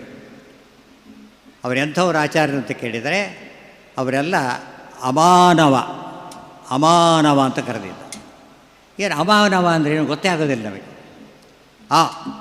ಅತಿಶಯ, ಮಾ ಅಂದರೆ ಜ್ಞಾನ ಪ್ರಮಾಣ, ನವ 9 ಅಮಾನವ ಕಲಾ. 9 ತತ್ವ ಪ್ರವೇಶ ಹೇಳ್ತಕ್ಕಂಥ ಜ್ಞಾನಿಗಳು ಮಧ್ವಾಚಾರ್ಯರು ಅಂತ ಹೇಳಬೇಕಾದ್ರೆ ಅಮಾನವ ಅನ್ನೋ ಪದ ಉಪಯೋಗಿಸ್ತಾರೆ. ಮಧ್ವದಲ್ಲಿರೋ ಪದಗಳೆಲ್ಲ ಅಂಥ ಪದಗಳೇನೆ, ಎಲ್ಲ ನಿರ್ವಚನ ಹಿಂದೆಲ್ಲಿ ನೋಡಬೇಕಾದ ಪದಗಳೇನೆ, ಇತ್ಯಾದಿಗಳು. ಆ ರೀತಿಯೇ ಬಿಡಿಸ್ತಾ ಹೋದರೆ ಅವರು ಮಾತುಗಳಲ್ಲಿ ಹೊಸ ರೀತಿಯಲ್ಲಿ ಅರ್ಥ ತಗೊಳ್ತಾ ಹೋಗುತ್ತೆ. ಅದೆಲ್ಲ ತುಂಬ ಜ್ಞಾನ ಆಗಾಗ ಪ್ರವಚನ ಹೇಳ್ತಾನೆ ಇರ್ತಾರೆ. ಮಮ ಸನ್ನಮಾಮಿ ಅಹಂ ಸನ್ ನಮಾಮಿ. ನಾನು ವಾಯುದೇವರು ನಮಸ್ಕಾರ ಮಾಡುತ್ತೇನೆ. ಅದು ಸನ್ನಮ ಯಾವುದು, ಅಹಂ ಸನ್ನು ಆಗಬಹುದು. ಓದೋದು ಬದಲಾಯಿಸ್ಕೊಂಡ್ಬಿಟ್ರೆ ಅರ್ಥ ಬೇರೆ ಆಗಿಬಿಡುತ್ತೆ. ಆ ರೀತಿ ಬರೀತಕ್ಕಂಥ ಹೊಸ ಕೌಶಲ. ಆ ಕೌಶಲ್ಯದಲ್ಲಿ ಆಚಾರ್ಯರನ್ನು ನಾವು ಕಾಣ್ಲಿಕ್ಕೆ ಹೊರಟ್ರೆ ಅವರು 100 ಅರ್ಥ ಇದೆ ಅರ್ಥ ಆಗುತ್ತೆ. ನೋಡೋದಕ್ಕೆ 100 ಅರ್ಥ ಇದೆ ಅಂತ ಹೇಳಿದ್ದು ಅಷ್ಟೇ ಅಲ್ಲ. ಯಾರ ಸಹಸ್ರನಾಮದ ಒಂದೊಂದು ನಾಮಕ್ಕೆ 100 ಅರ್ಥ ಇದೆಯೋ ಅವರೇ ಸರ್ವೋತ್ತಮ. ವಿಷ್ಣು ಸರ್ವೋತ್ತಮತ್ವ ಸಮರ್ಥನೆ ಮಾಡಿದ್ರಾಗ. ಬೇರೆ ಯಾವ ದೇವತಾ ನಾಮಕ್ಕೂ ಕೂಡ ಒಂದೊಂದು ನಾಮಕ್ಕೆ 100 ಅರ್ಥ ಇಲ್ಲ. ಇದು ಒಂದಕ್ಕೆ ಇದೆ. ಅದು 100 ಅರ್ಥ ಅಂದರೆ 100 ಅರ್ಥ ಅಲ್ಲ, ದಶಾವರಾರ್ಥ, ತ್ರೆವರಾರ್ಥ, ಇದು ಶತಾವರಾರ್ಥ. ಅತಿ ಕಡಿಮೆ ಅಂದರೆ 100 ಅರ್ಥ. ಇದು ಆಚಾರ್ಯರ ಮಾತು. ಆಗ ಹೊಸ ದಿಕ್ಕು ಜನಗಳಿಗೆ ಕಾಣಿಸ್ತು. ಆ ರೀತಿಯಲ್ಲಿ ಮಧ್ವಾಚಾರ್ಯ ಮಹಿಮೆ ಜಗತ್ತಿಗೆ ಹೇಳಿದರೆ ಯಾರಿಗೆ ಅರ್ಥ ಆಗೋದಿಲ್ಲ ಯೋಚನೆ ಮಾಡಿ. ಆ ಹಿಂದೆ ಅವ್ರ ಕೊಡುಗೆ ಭಾರಿ ದೊಡ್ಡದು. ಲೇಟೆಸ್ಟ್ ಹೇಳೋದಾದರೆ ಸೂರ್ಯನಲ್ಲಿ ಎಷ್ಟು ಶಕ್ತಿ ಇದೆ. ಈಗ ಸೋಲಾರ್ ಎನರ್ಜಿ ಗೊತ್ತಾಗಿದೆ. ಮಧ್ವಾಚಾರ್ಯರಿಗೆ ಎಂದೂ ಹೇಳಿಬಿಟ್ಟಿದ್ದಾರೆ. ಸೂರ್ಯನಿಗೆ ಒಣಗಿಸೋ ಶಕ್ತಿ ಇದೆ, ಪಾಕ ಮಾಡೋ ಶಕ್ತಿ ಇದೆ, ಬೆಳಕು ಕೊಡೋ ಶಕ್ತಿ ಇದೆ, ಪ್ರಕಾಶಿನಿ, ತಾಪಿನಿ ಎಲ್ಲ ಆಚಾರ್ಯ ಹೇಳ್ತಾರೆ. ಇದು ಯಾರೂ ಓದೇ ಇಲ್ಲ. ಅದು ಓದಿದ್ರೆ ಎಂದೋ ಇವತ್ತು ಸೋಲಾರ್ ಎಂದೋ ಬಂದು ಹೋಗ್ತಿತ್ತು ನಮಗಾಗಲೇ. ಪ್ರಕಾಶಿನಿ, ಸೂರ್ಯ ಬೆಳಗ್ತಾನೆ, ಬೆಳಕು ಕೊಡ್ತಾನೆ. ಅಗ್ನಿ ತಾನು ಕಾಣ್ತಾನೆ, ಇನ್ನೊಂದು ಕಾಣಿಸೋ ಶಕ್ತಿ ಅಗ್ನಿಗಿಲ್ಲ. ಸೂರ್ಯ ಇನ್ನೊಂದು ವಸ್ತುವನ್ನು ತೋರಿಸ್ತಾನೆ. ಸೂರ್ಯನ ಬೆಳಕಿನ ಸಾಮರ್ಥ್ಯ. ಇವತ್ತು ಮಾವಿನ ಹಣ್ಣನ್ನು ಸೂರ್ಯನ ಬೆಳಕಿಗೆ ಇಡಿ, ಅದು ಗಿಡದಲ್ಲಿ ಹಣ್ಣಾಗುತ್ತೆ. ಆ ಅಗ್ನಿ ಮುಂದೆ ಇಡಿ, ಸುಟ್ಟೋಗ್ಬಿಡುತ್ತೆ. ಅಗ್ನಿ ಸುಟ್ಟು ಬಿಡುತ್ತೆ. ಅದು ಹಣ್ಣು ಮಾಡೋ ಶಕ್ತಿ ಇಲ್ಲ. ಬಟ್ಟೆ ಒಣಗಾಕಿ ಪಕ್ಕದಲ್ಲಿ ಬೆಂಕಿ ಇಡೀ ದಿವಸ ಒಣಗೋದಿಲ್ಲ ಬಟ್ಟೆ. ಈ ಸೈಡ್ ಬಿಸಿ ಆಗುತ್ತೆ, ಒಣಗೋದೇ ಇಲ್ಲ. ಸೂರ್ಯ ಬೆಳಕೆ ಒಣಗಲಿಕ್ಕೆ ಶುರುವಾಗುತ್ತೆ. ಒಡಿಸೋದು ಸೂರ್ಯನಿಗಿದೆ. ಇದು ಯಾರು ಹೇಳಿದ್ದಾರೆ? ಮಧ್ವಾಚಾರ್ಯರು ಒಬ್ಬರೇ ಹೇಳಿದವರು. ಈ ರೀತಿ ಸದ್ವ ಸಿದ್ಧಾಂತ ಓದಕ್ಕೆ ಹೊರಟ್ರೆ ಅವ್ರ ಮಾತುಗಳು ಎಷ್ಟು ಸೂಪರ್ ಸೈನ್ಸ್ ಆಗುತ್ತೆ ಗೊತ್ತಾ. ಆಗ ನಮಗೆ ಒಬ್ಬ ವಿಜ್ಞಾನಿ ಸಂಸ್ಕೃತ ಓದಿ ಇದಾಗಬೇಕಾಗಿಲ್ಲ. ಮಧ್ವಾಚಾರ್ಯ ವಿಚಾರ ಸರಣಿ ಕೇಳಿ ದೊಡ್ಡ ವಿಜ್ಞಾನಿ ಆಗ್ತಾರೆ. ವಿಚಾರ ಸರಣಿ ಅಷ್ಟು ದೊಡ್ಡದು. ನೀರಿನಲ್ಲಿ ಎಷ್ಟು ಚೆನ್ನಾಗಿದೆ. ನೀರಿನಲ್ಲಿ ಆಚಾರ್ಯರು ಸ್ನಾನ ಮಾಡಿ ಶುದ್ಧಿ ಮಾಡಿದರು. ಆತ್ಮಮಜ್ಜನತಃ ತಾವು ಮಜ್ಜನ ಮಾಡಿದ್ದಕ್ಕೆ ಅದು ಶುದ್ಧವಾಯಿತು ಗ್ರಂಥಗಳು. ಎರಡರ್ಥ, ಗ್ರಂಥಗಳು ಶುದ್ಧವಾಯಿತು, ನೀರು ಶುದ್ಧವಾಯಿತು. ಸೈನ್ಸ್ ಅದು ಇವತ್ತಾ. ಆಚಾರ ಅಂದರೆ ಯಾರು? ಓ3 ಓಜೋನ್. ಅದು ನೀವು ಕೊಳಕ್ಕೆ ನೀರಲ್ಲಿ ಓಜೋನ್ ಬಿಟ್ಟರೆ ಶುದ್ಧ ಆಗಿಬಿಡುತ್ತೆ. ಆಚಾರ್ಯ ತಾವೇ ವಾಯುದೇವರಾದ್ದರಿಂದ ಅವ್ರು ಮುಳುಗಿದ್ರೆ ಶುದ್ಧವಾಯಿತು ಅಂತಾನೆ ಅರ್ಥ ನೀರು. ಅಂದರೆ ಮಧ್ವವಿಜಯ ಪೂರ್ತಿ ಅದು ಸೈನ್ಸ್, ಅದು ಬರಿಬಾರ್ದು ನಾವು. ಆ ರೀತಿ ಓದಿದಾಗ ಮಧ್ವ ಸಿದ್ಧಾಂತ ಎಷ್ಟು ದೊಡ್ಡದು ಅಂತ ನಮಗೆ ಮಾತಿಗೆ ಅರ್ಥ ಆಗುತ್ತೆ. ಅಷ್ಟು ಆಶ್ಚರ್ಯ. ಮಧ್ವವಿದು ಬರವಣಿಗೆ ಕೂಡ ಹಾಗೇನೆ. ತ್ವಯಾಸ ಹೇಳ್ತಾರೆ, ಪುರಾಣ ಸ್ಥಾನ ಪಂಥಾನಾಂ ಅಭಾಷಾತ್ರಯ ವೇದಿನಾಂ ಭವತಾ ಸುಸಖಾಚಕ್ರೆ ಶ್ರೀ ಭಾಗವತ ನಿರ್ಣಯ. ಭವತಾ ಸುಸಖಾಚಕ್ರೆ ಸರಿನೇ, ಭವತಾ ಅಸುಸಖಾಚಕ್ರೆ. ಅಸುಸಖ ಪ್ರಾಣಸಖ. ಆಚಾರ್ಯರು ಏನು ಮಾಡಿದ್ದಾರೆ ಗೊತ್ತಾ? ಪ್ರಾಣಸಖ. ನಮ್ಮ ಹಿಂದೆ ಪ್ರಾಣ ಹೇಗೆ ಜೊತೆಯಾಗಿರ್ಬೇಕು ಆ ರೀತಿ ಜೊತೆಯಾಗಿರ್ತಾರೆ ಆಚಾರ್ಯ. ಅಸುಸಖ. ಮಧ್ವವಿಜಯನೇ ಒಂದು ವಿಚಿತ್ರ ಪವಾಡ ಅಂತ ಗ್ರಂಥ. ಮಧ್ವವಿಜಯನೇ ಪವಾಡ. ಯಾಕೆ ಮಧ್ವಾಚಾರ್ಯ ಬಗ್ಗೆ ಹೇಳಕ್ಕೆ ಹೊರಟ್ರಲ್ಲ, ಅದೇ ಒಂದು ಪವಾಡ ಆಗೋಯ್ತು. ಎಷ್ಟೋ ಕಡೆಗೆ ಅವ್ರ ಮಾತುಗಳೆಲ್ಲ ವಿಚಿತ್ರಾರ್ಥಗಳನ್ನು ಕೊಡ್ತಾರೆ. ನಾರಾಯಣ ಪಂಡಿತಾಚಾರ್ಯರ ಮಾತುಗಳು ಅದು ಪ್ರತಿಪಾದ್ಯ ದೇವತೆ ಚಕ್ಕಂತೆ ಮಾತುಗಳು ಬದಲಾಗಿಬಿಡ್ತವೆ. ಆಚಾರ್ಯ ಬಗ್ಗೆ ಮಾತಾಡ್ಲಿಕ್ಕೆ ಹೊರಟಿದ್ದಕ್ಕೋಸ್ಕರ ಅವರ ಮಾತಿಗೆ ಹೊಸ ವರ್ಚಸ್ಸು ಬಂದುಬಿಟ್ಟಿದೆ. ನಾರಾಯಣ ಪಂಡಿತಾಚಾರ್ಯರ ಮಾತಿಗೆ ಅದು ಉದ್ದಕ್ಕೂ ನಾವು ಕಾಣಬಹುದು. ಆ ಹಿನ್ನೆಲೆಯಲ್ಲಿ ಆಚಾರ್ಯರ ಕೊಡುಗೆ ವಿಮರ್ಶೆ ಮಾಡಲಿಕ್ಕೆ ಕೊಟ್ಟ ಮೊದಲು ಭಾಷಾಶಾಸ್ತ್ರಕ್ಕೆ, ತತ್ವಶಾಸ್ತ್ರಕ್ಕೆ, ಬೇರೆ ಬೇರೆ ಶಾಸ್ತ್ರಗಳಿಗೆ, ಶಬ್ದಶಾಸ್ತ್ರಕ್ಕೆ, ನಿರುಕ್ತಿ ಶಾಸ್ತ್ರಕ್ಕೆ, ಒಂದೊಂದಕ್ಕೇನೆ ವೇದಶಾಸ್ತ್ರಕ್ಕೆ, ಇತಿಹಾಸ ಪುರಾಣಗಳಿಗೆ ಎಷ್ಟು ಕೊಡುಗೆ ಕೊಟ್ಟಿದ್ದಾರೆ. ಇದರಲ್ಲಿ ಒಂದು ಭಾಗ ಕೂಡ ಬೇರೆಯವರು ಕೊಟ್ಟಿಲ್ಲ. ಅವರು ಸಿಕ್ಕಾಪಟ್ಟೆ ಹೆಸರು ಪಡ್ಕೊಂಡ್ಬಿಟ್ಟಿದ್ದಾರೆ. ಆಚಾರ್ಯರ ಹಿರಿಮೆ ಭಾರಿ ದೊಡ್ಡದು. ಅದರ ಜೊತೆಗೆ ಆ ಸೂತ್ರಪ್ರಾಯ ಬರೀಬೇಕಾದ್ರೆ ಅವರ ಬರವಣಿಗೆ ವಿಸ್ತೃತವಾದ ಬ್ರಹ್ಮಸೂತ್ರ ಅಷ್ಟೇ. ಸೂತ್ರ ಅದೆಲ್ಲ ಹೇಳೋದಕ್ಕೆ ಗೊತ್ತಿಲ್ಲ ಈಗ. ಆ ಹಿನ್ನೆಲೆಯಲ್ಲಿ ಅವ್ರ ಗ್ರಂಥಗಳ ಬಗ್ಗೆ ನೋಡಬೇಕು. ಸಾಮಾಜಿಕ ಕೊಡುಗೆ ಎಲ್ಲ ಜನಗಳನ್ನು ಮುಟ್ಟಿದ ಒಂದೇ ಸಿದ್ಧಾಂತ ಮಧ್ವ ಸಿದ್ಧಾಂತ. ಆಚಾರ್ಯ ಹೇಳ್ತಾರೆ, ಸರ್ವವರ್ಣಾಶ್ರಮಾಣಂತೂ ಜ್ಞಾನಾನ್ ಮೋಕ್ಷೋ ವಿನಿಶ್ಚಿತ. ಆಚಾರ್ಯರ ಮಾತು. ಎಲ್ಲ ವರ್ಣದವರಿಗೂ ಆಶ್ರಮದವರಿಗೂ ಕೂಡ ಜ್ಞಾನದಿಂದ ಮೋಕ್ಷ ಇದ್ದೇ ಇದೆ. ಜ್ಞಾನವೆಂದರೆ ಮೋಕ್ಷ ಆಗೇ ಆಗುತ್ತೆ. ಇಷ್ಟು ಭರವಸೆ ಕೊಟ್ಟವ್ರ ಪ್ರಚಾರ ಯಾರಿಗೂ ಬಂದೇ ಇಲ್ಲ. ಆಶ್ಚರ್ಯ ಅಂತ ಕೇಳಿದರೆ ಮಾಧ್ವರು ಅಂದರೆ ಯಾರೋ ಬ್ರಾಹ್ಮಣ ಸಮಾಜದ ಒಂದು ಮೂಲೆಯಲ್ಲಿದ್ದವರು ಅಂತ ಆಗಿಬಿಟ್ಟಿತ್ತು. ತಪ್ಪದು. ಪ್ರತಿಯೊಬ್ಬರನ್ನು ಮುಟ್ಟಿದ ಸಿದ್ಧಾಂತ. ಇವತ್ತು ಬ್ರಾಹ್ಮಣನಾಗಬೇಕಾದ್ರೆ ಎಲ್ಲರಿಗೂ ಸಾಧ್ಯ ಇಲ್ಲ. ಮಾಧ್ವರಾಗಲಿಕ್ಕೆ ಎಲ್ಲರಿಗೂ ಸಾಧ್ಯ ಇದೆ. ಬಹಳ ಆಶ್ಚರ್ಯ. ಮಧ್ವಾಚಾರ ಸಿದ್ಧಾಂತ ಒಪ್ಪಿದವರೆಲ್ಲ ಮಾಧ್ವರೇನೆ. ಆ ಕಾಲಕ್ಕೆ ತೋರಿಸಿದ್ದಾರೆ ಯಾವ ರೀತಿ ಒಪ್ಪಿಸಿದ್ರು ಅಂತ ಹೇಳ್ತಾರೆ. ಬಿಡಿ, ಕನಕದಾಸರು ಒಬ್ಬರು ಸಾಕ್ಷಿ ಸಾಕು. ಕನಕದಾಸರು ಒಬ್ಬರನ್ನು ಯಾವ ಸಮಾಜನೂ ಸ್ವೀಕಾರ ಮಾಡೋಕ್ಕೆ ಸಾಧ್ಯ ಇರಲಿಲ್ಲ. ಅವರನ್ನು ಸ್ವೀಕಾರ ಮಾಡಿ ತಮ್ಮನನ್ನು ಮಾಡಿಕೊಂಡ ಒಂದೇ ಒಂದು ಸಿದ್ಧಾಂತ ಮಧ್ವ ಸಿದ್ಧಾಂತ ಅಷ್ಟೇ. ಮಧುವಿನಂತಹ ಮತ ಮಧ್ವ ಮತ ಕನಕದಾಸ ಹೇಳ್ತಾರೆ. ಆನಂದ ತೀರ್ಥರ ಮತ ಹೊಂದಿದ ಜನರು ಎಂದಿಗಾದರೂ ಆನಂದ ಹೊಂದುವರು. ಕನಕದಾಸರು ಮೈ ಮರೆತು ಬಿಡ್ತಾರೆ ಮಾತು ಕೇಳಿದ್ದಾರೆ. ಇವತ್ತಿಗೂ ಕೂಡ ಎಲ್ಲ ಜನಗಳು ಒಪ್ಪತಕ್ಕಂಥ ಒಂದು ಮಾತನ್ನು ಸಭೆಯಲ್ಲಿ ಆಡೋದಾದರೆ ಮಧ್ವ ಸಿದ್ಧಾಂತ ಮಾತ್ರ ಹೊರತು ಬೇರೆಯನ್ನು ಹೇಳೋಕ್ಕೆ ಸಾಧ್ಯ ಇಲ್ಲ. ಹರಿರೇವ ಪರಹ ಹರಿರೇವ ಗುರುಹು. ಏನು ಮಾತಿನಲ್ಲಿ ಮಾತು ಸೊಗಸಿದೆ ಆಚಾರ್ಯ ಮಾತಿನಲ್ಲಿ. ಇಷ್ಟೊತ್ತು ಬೆಳಿಗ್ಗೆ ವಾದ ನಡೀತು. ಜ್ಞಾನದಿಂದ ಒಂದೇ ಮಾತು ಸಾಕೋದಕ್ಕೆ. ನಚ ಕರ್ಮ ವಿಮಾಬಲ ಕಾಲ ಗುಣ ಪ್ರಕೃತಿ ಈಶಂ ಅಚಿತ್ತನು ತದ್ಧೀಯತಃ. ಜ್ಞಾನ ಏನು ಚೇತನನೋ ಜಡನೋ? ಜಡಕ್ಕೆ ಶಕ್ತಿನೇ ಇಲ್ಲ ಕೊಡೋ. ಅಚಿತ್ತನು. ಹಾಗಿದ್ದರೆ ಜ್ಞಾನ ಅಭಿಮಾನಿನೇ ಕೊಡಬೇಕು, ಜ್ಞಾನ ಪ್ರತಿಪಾದ್ಯನೇ ಕೊಡಬೇಕು, ಜ್ಞಾನ ಗಮ್ಯನೇ ಕೊಡಬೇಕು. ತರಕಾರಿ ಜಡ ಮಾಡ್ಕೊಂಡ್ಬಿಟ್ರೆ ಅವಳು ಕೊಡೋದಿಲ್ಲ ತರಕಾರಿನ. 100 ರೂಪಾಯಿ ಕೆ ಜಿಗೆ ನೀವು 100,000 ಕೊಡ್ತೀವಿ, ನಿಮಗೆ ನಾನು ಕೊಡೋದಿಲ್ಲ. ಮೂದೋಯ್ತು ಕತೆ. ಪ್ರಸಾದ ದೊಡ್ಡದು ಇದು ದೊಡ್ಡದು ಯೋಚನೆ ಮಾಡಿ, ನಿಮಗೆ ನಾನು ಕೊಡೋದಿಲ್ಲ, ನಿನ್ನೆ ಮೋಸ ಮಾಡಿದ್ದೀರಿ. ಇವು ತೊಗೊಂಡ್ರೆ ಕಳ್ಳ ಆಗ್ತಾನೆ, ಅವಳು ಕೊಡೋದಿಲ್ಲ. ಕಡೆಗೆ ಅರ್ಥ ಆಗುತ್ತೆ. ಅರ್ಥ ಆಗ ಹೇಳಬೇಕಷ್ಟೇ ನಾವು, ಏನು ಸಮಸ್ಯೆ ಇಲ್ಲ. ದ್ವಾದಶಸ್ತೋತ್ರ ಒಂದು ಸಾಕು ನಮ್ಮನ್ನು ಉದ್ಧಾರ ಮಾಡಲಿಕ್ಕೆ. ಅದು ಶಾಸ್ತ್ರ ಹೌದು, ಬ್ರಹ್ಮಸೂತ್ರ ಭಾಷ್ಯ ಹೌದು, ಒಡಭಾಷ್ಯ ಹೌದು. ಆ ರೀತಿ ಹೇಳ್ತಾರೆ. ಈ ಹಿನ್ನೆಲೆ ಅವ್ರ ತಾತ್ಪರ್ಯ ನಿರ್ಣಯ ಅಂತೂ ಹೇಳೋದಕ್ಕೆ ಸಾಧ್ಯ ಇಲ್ಲ. ಅದರ ಒಂದೊಂದು ಶ್ಲೋಕಗಳು ಹೊಸ ಹೊಸ ಮುಖಗಳು, ಒಂದೊಂದು ಪದ ಅಕ್ಷರಗಳು ಹೊಸ ಹೊಸ ಮುಖಗಳು. ಅಂಥ ಶಕ್ತಿ ತುಂಬಿಸಿದ್ದಾರೆ ಆಚಾರ್ಯರು. ಅದನ್ನು ನಡೆಸ್ಕೊಂಡ್ರೆ ಅವರ ಆಚಾರ್ಯ ಹೇಳಿದ್ದೆಲ್ಲ ಕೊಡುಗೆ, ಕೊಟ್ಟಿದ್ದೆಲ್ಲ ದೊಡ್ಡ ಆಸ್ತಿನೇ. ಚಿನ್ನದ ಅಂಗಡಿಯಲ್ಲಿ ಇದು ಬಿದ್ದಿರುತ್ತಲ್ಲ, ಆ ಧೂಳು ಕೂಡ ಸುವರ್ಣನೇ. ಧೂಳು ಸುವರ್ಣನೇ. ಮದ್ದು ರೋಗುಲ ಗ್ರಂಥಗಳು ಧೂಳು ಬಿದ್ದಿದ್ದರೆ ಅದು ಸುವರ್ಣ ಹೊರತು ಅದಕ್ಕಿಂತ ಕಡಿಮೆ ಆಗಲಿಕ್ಕೆ ಸಾಧ್ಯ ಇಲ್ಲ ಅಂತ ಕೆಲಸ ಮಾಡಿದ್ದಾರೆ ಶ್ರೀಮದ್ ಆಚಾರ್ಯರು. ಅದರ ಜೊತೆಗೆ ಭಕ್ತಿಯ ಬಗ್ಗೆ ಹೇಳಿದಂತೂ ಪರಮಾಶ್ಚರ್ಯ. ಇಡೀ ಸಮಾಜದಲ್ಲಿ ಉಳ್ಕೊಂಡದ್ದು ಭಕ್ತಿ ಒಂದೇ. ದೊಡ್ಡವರಲ್ಲಿ ಮಾಡಿ ಪ್ರೀತಿ, ಭಕ್ತಿ ಪ್ರೀತಿ ಅಂತ ಅರ್ಥ. ದೊಡ್ಡವರಲ್ಲಿ ಮಾಡಿದರೆ ಭಕ್ತಿ, ಸಮಾಜದಲ್ಲಿ ಮಾಡಿದರೆ ಸ್ನೇಹ, ಚಿಕ್ಕವರಲ್ಲಿ ಮಾಡಿದರೆ ವಾತ್ಸಲ್ಯ. ಅಷ್ಟೇ ಬೋಧೋಯ್ತು. ದ್ವೇಷವೂ ಹಾಗೆ, ದ್ವೇಷವೂ ಅಷ್ಟೇ. ಗುಣನಿಮಿತ್ತಕವಾದ ಪ್ರೀತಿ ಭಕ್ತಿ, ದೋಷ ನಿಮಿತ್ತಕವಾದ ದ್ವೇಷ ಅದು ದ್ವೇಷ. ಇವತ್ತು ಎರಡಲ್ಲೇ ಜನ ಇರೋದು ಪೂರ್ತಿಯಾಗಿ. ಅವನು ಬೇಕು ನನಗೆ ಬೇಡ, ಅವನು ನಮಗೆ ಗೊತ್ತಿಲ್ಲ, ನಮಗೇನು ಸಂಬಂಧ ಇಲ್ಲ. ಮೂರೇ ಎಲ್ಲೋದ್ರೂ ಮೂರೇ ಉಳ್ಕೊಂಡಿರೋದು. ಭಕ್ತಿ, ದ್ವೇಷ ಇದು. ಅದರಲ್ಲೂ ಉತ್ತಮ, ಮಧ್ಯಮ, ಅಧಮ. ಸಮಾಜ ಬದುಕಿರೋದೇ ಅದರಿಂದ. ತಂದೆ ಮಕ್ಕಳಲ್ಲಿ ಹಾಗೆ, ಹೆಂಡತಿ ಮಕ್ಕಳಲ್ಲಿ, ಗಂಡಂದರಲ್ಲಿ ಹಾಗೆ, ಪ್ರತಿಯೊಬ್ಬರಲ್ಲೂ ಹಾಗೇನೆ. ಅದು ಗುಣಗಳನ್ನು ಅನುಭವಿಸಿ ಬೆಳೀತಾ ಹೋದಂತೆ ಆಗ ಭಕ್ತಿ ಅಂತ ತಗೊಂಡು ಅತಿ ಉತ್ತಮವಾದ ಭಕ್ತಿ ಭಗವಂತನಲ್ಲಿ ಬರಬೇಕು. ವಿಷ್ಣುರತ್ಯುತ್ತಮತ್ವ ದಖಿಲ ಗುಣಗಣೈ ತತ್ರ ಭಕ್ತಿಂ ಗರಿಷ್ಠಾಂ. ಅದು ನಿಜವಾದ ಭಕ್ತಿ. ಆ ಸ್ಥಿತಿ ಬರುತ್ತೆ. ನಿಜವಾದ ದ್ವೇಷ ದುರ್ಯೋಧನರ ಬಗ್ಗೆ ಮಾಡಬೇಕು ನಾವು. ಆ ಹಿನ್ನೆಲೆಯಲ್ಲಿ ಭಕ್ತಿ ಸಿದ್ಧಾಂತದಲ್ಲಿ ಎಲ್ಲ ಸೇರ್ಕೊಂಡೋಗಿದೆ. ಇದಕ್ಕೆ ಒಬ್ಬನೇ ಇದ್ದರೆ ಭಕ್ತಿ ಸಿದ್ಧಾಂತಕ್ಕೆ ಅರ್ಥ ಇಲ್ಲ. ಒಬ್ಬನೇ ಇದ್ದ ಇಲ್ಲ, ದ್ವೈತನೇ ಆಗಬೇಕು. ಎಲ್ಲರೂ ಸಮಾಗಿದ್ದರೆ ಭಕ್ತಿ ಬರೋದಿಲ್ಲ, ಸ್ನೇಹ ಬರುತ್ತಷ್ಟೇ. ತಾರತಮ್ಯನೂ ಇರಬೇಕು. ಸೊ ತಾರತಮ್ಯ, ಭಕ್ತಿ ಎಲ್ಲ ಬರಬೇಕಾದ್ರೆ ಮಧ್ವ ಸಿದ್ಧಾಂತದಿಂದ ಮಾತ್ರ ಸಾಧ್ಯ ಹೊರತು ಬೇರೆ ಯಾರಿಂದನೂ ಅಲ್ಲ.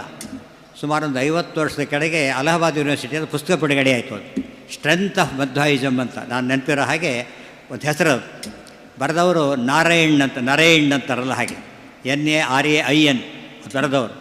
ಆ ಪುಸ್ತಕದ ಒಟ್ಟು ಸಾರಾಂಶ ಅಂದರೆ ಮಧ್ವ ಸಿದ್ಧಾಂತದಲ್ಲಿ ಮಾತ್ರವೇ ಭಕ್ತಿಗೆ ಸ್ಥಾನ ಇದೆ, ಬೇರೆ ಯಾವುದರಲ್ಲೂ ಇಲ್ಲ. ಅವ್ರು ನಮ್ಮ ಬ್ರಾಹ್ಮಣ ಬಾಂಧವರಲ್ಲ, ಅವರು ಆ ಕಡೆಯವರು. ಅದಕ್ಕಾದ್ರೆ ಎರಡಿರಲೇಬೇಕಲ್ಲ, ಎರಡಲ್ಲಿ ಭಕ್ತಿಗೆ ಹೆಸರೇ ಇಲ್ಲ. ಕನಿಷ್ಠ ಇಬ್ಬರು ಇರಬೇಕು, ಅನಂತರಿದ್ದಾರೆ ನಮ್ಮಲ್ಲಿ.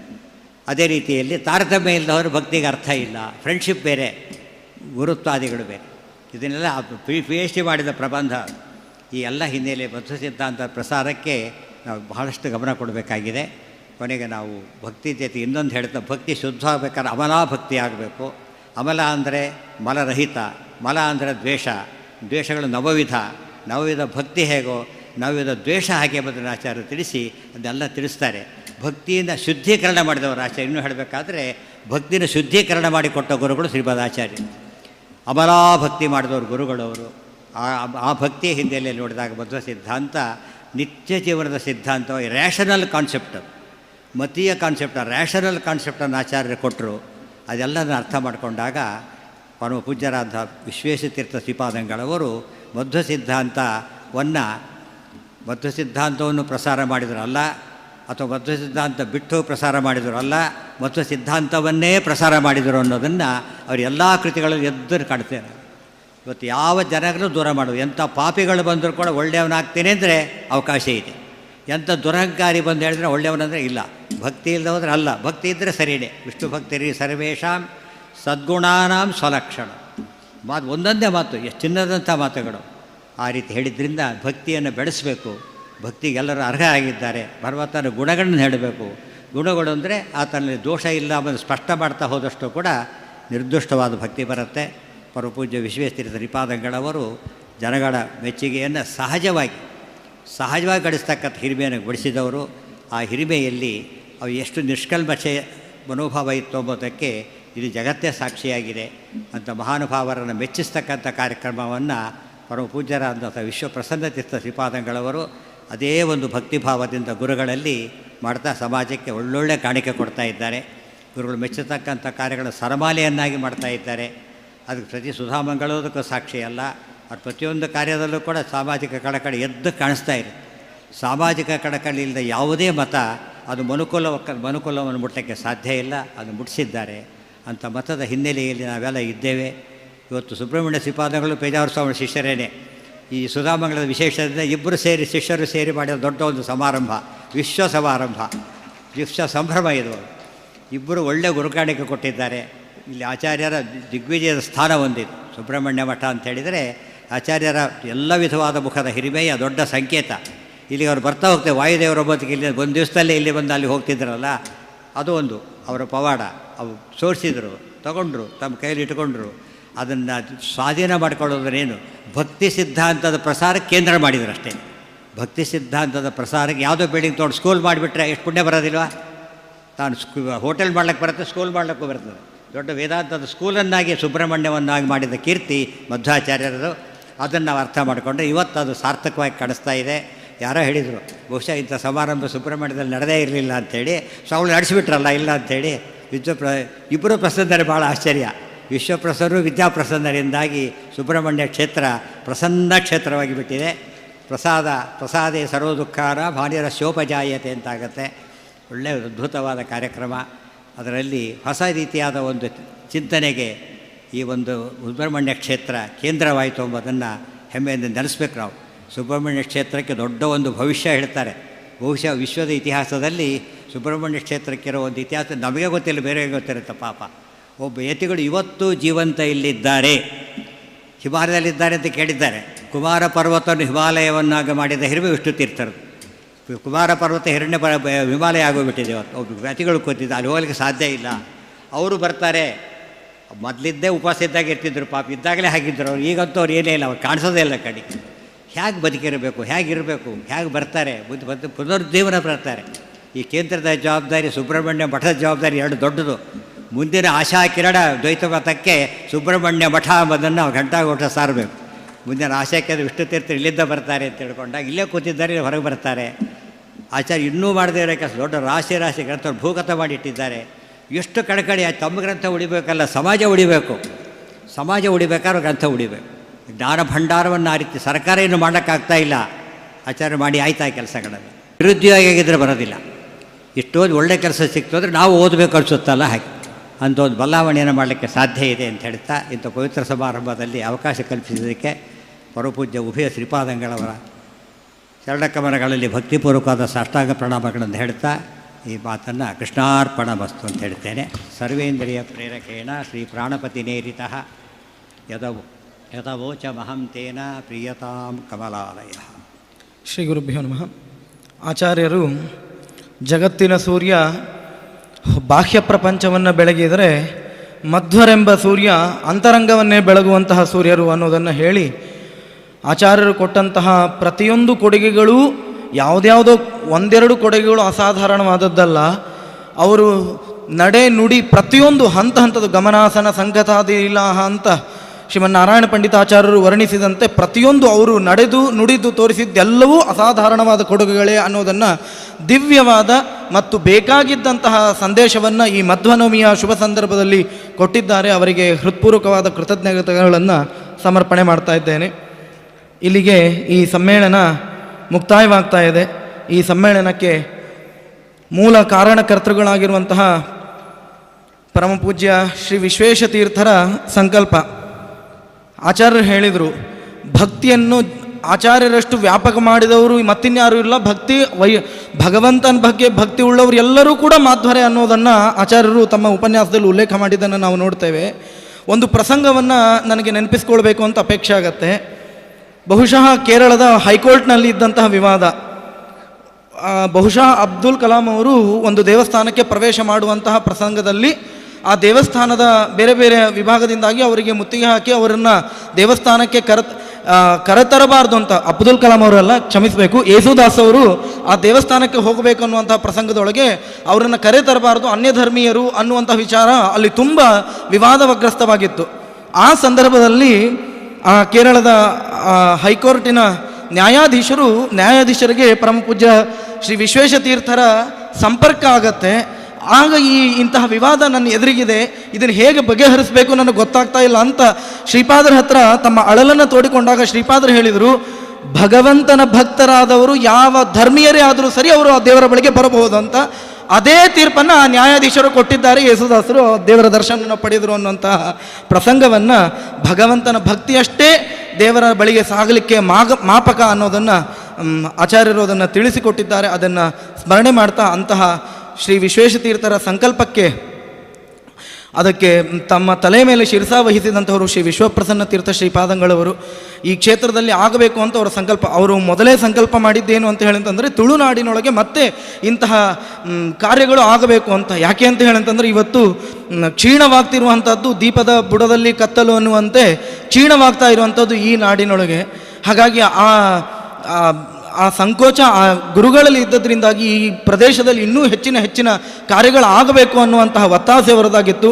ಆ ಸಂಕಲ್ಪಕ್ಕೆ ವಿಶ್ವೇಶತೀರ್ಥರ ಸಂಕಲ್ಪ ಮತ್ತು ಗುರುಗಳ ಆಶಯ, ಅದಕ್ಕೆ ಇನ್ನಷ್ಟು ಬಲ ತುಂಬಿದವರು ಪರಮಪೂಜ್ಯ ಶ್ರೀ ವಿದ್ಯಾಪ್ರಸನ್ನ ತೀರ್ಥ ಶ್ರೀಪಾದಂಗಳವರು, ಸುಬ್ರಹ್ಮಣ್ಯ ಮಠಾಧೀಶರು.